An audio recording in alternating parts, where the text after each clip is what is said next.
இன்றைக்கி எண்ணெய் கத்திரிக்காய் செய்ய போகிறோம். அதுக்கு 1 கப்பு எண்ணெய் நம்ம இப்படி ஊற்றிக்கலாம்.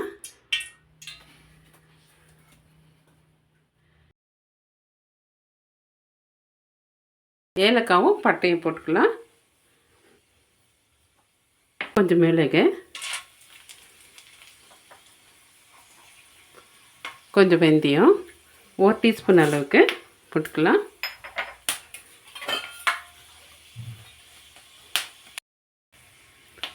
மிளகும் வெந்தயமும் கொஞ்சம் பொரிஞ்ச உடனே வெங்காயம் ஆட் பண்ணிக்கலாம்.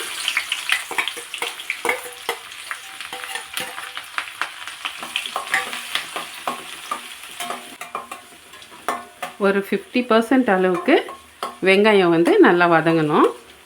நெக்ஸ்ட்டு கொஞ்சம் கருவேப்பிலை கொஞ்சம் ஆட் பண்ணிக்கலாம்.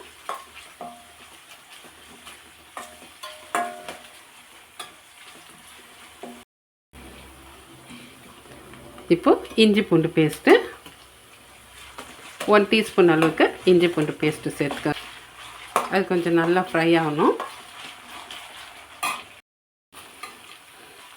இது கூடவே 1 டீஸ்பூன் அளவுக்கு மஞ்சத்தூள்,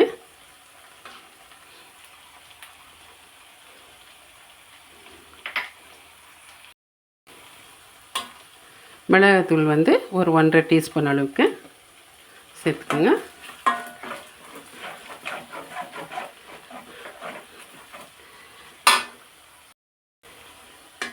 தனியாத்தூள் சேர்த்துக்கலாம். ஒரு 1.5 டீஸ்பூன் அளவுக்கு சேர்த்துக்கோங்க.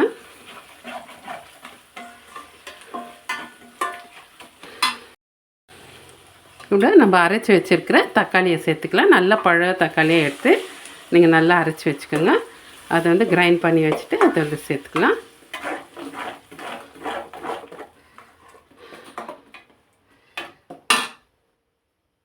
கொஞ்சம் தயிர், ஒரு 1 கப் அளவுக்கு தயிர் சேர்த்துக்கலாம்.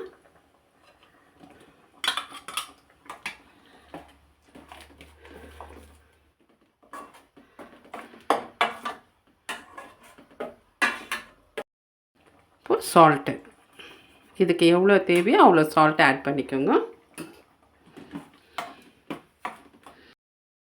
இப்போ நல்லா இந்த பச்சை வாசனைலாம், இந்த தக்காளியோட பச்சை வாசனைலாம் போன உடனே நீங்கள் கொஞ்சம் தண்ணி ஆட் பண்ணிக்கோங்க.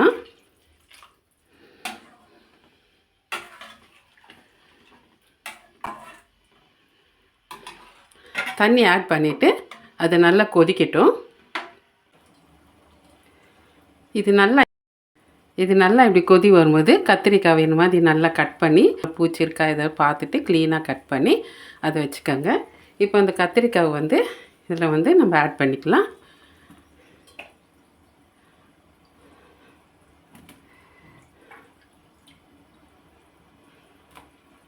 இப்போ இது நல்லா வேகட்டும்.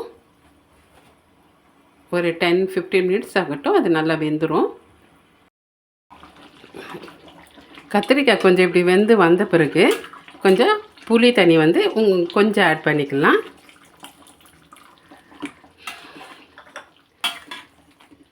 புளி தண்ணியில் கொஞ்சம் நேரம் வந்து கத்திரிக்காய் பாயில் ஆகிட்டோம். இப்போது வேர்க்கடலை வந்து கொஞ்சம் வந்து அது வந்து மிக்சியில் போட்டு ஒன்றும் பாதியமாக கொஞ்சம் இப்படி கிரைண்ட் பண்ணி எடுத்துக்கலாம். இப்போ இந்த ஸ்டேஜில் கொஞ்சம் எள்ளு கொஞ்சம் ஒன்றும் பாதியமாக கொஞ்சம் நல்லா குறை கிரைண்டரில் போட்டு மிக்சியில் போட்டு கிரைண்ட் பண்ணிக்கிட்டு அதை போட்டு ஆட் பண்ணிக்கலாம். இது வந்து வேர்க்கடலை. இது கொஞ்சம் வந்து ஒன்றும் பாதியமாக அதுவும் வந்து கொஞ்சம் குறைப்பாக அரைச்சி எடுத்துகிட்டு அதையும் ஆட் பண்ணிக்கலாம். இது நல்லா திக்னஸ் கொடுக்கும். ஒரு 2 மினிட்ஸ் எல்லாம். இப்போ எண்ணெய் கத்திரிக்காய் ரெடி ஆயிடுச்சு. எல்லாம் நல்லா எண்ணெய் எல்லாம் பிரிஞ்சு வந்தாச்சு. நல்ல கத்திரிக்காய் குழம்பும் நல்லா திக்னஸ்ஸு நல்லா திக்காகிடுச்சு. இப்போ இறக்கிடலாம். கொஞ்சோண்டு கொத்தமல்லி போட்டு இறக்கிடலாம்.